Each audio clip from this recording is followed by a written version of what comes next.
Today we're just going to show the difference between our two Ellipse flat lash choices. So we have our matte choice here, which is our most popular choice because it is the most natural look. So you can see here, I mean, it is a matte look, but there is a little bit of that natural shine and that natural movement. So a lot of people love the matte look for their Ellipse flat lashes, but we also have the glossy look here. So it's that kind of wet look for the lashes, kind of similar to when you'd wear a clear mascara and you just get that really wet look.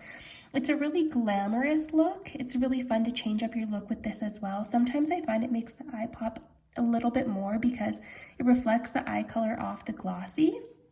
So it's a really, really nice look that you can get with the glossy lash.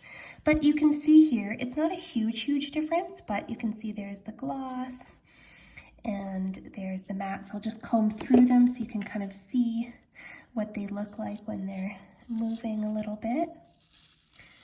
So that's the matte. Super soft and comfortable to wear. So those are the matte flat lashes. And then here we have the glossy. So you can see it's a little bit more of that glamorous look. So I'll show you guys what these look like individually. So here I have they're a little dirty, sorry, I'll just wipe those down. Here I have my Moscow Isolation Tweezer.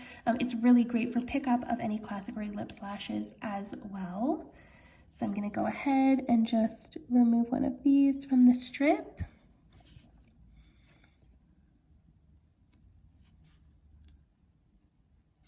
So that's the flat. So these are both 0.20. Whoops, I just blew that one away. I'll get another one out for you guys. So that's the glossy.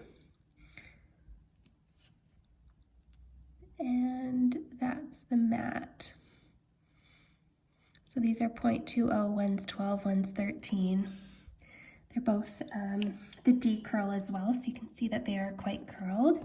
They're really easy to pick up off the tray. Can pick those up off the strip very easily and apply them. So those are the glossy, and here are the flat. So just say in the comments below if you guys like this video or if you have any questions about the difference between the two, and thank you so much for watching. If you like this video, make sure you hit the subscribe and like button below.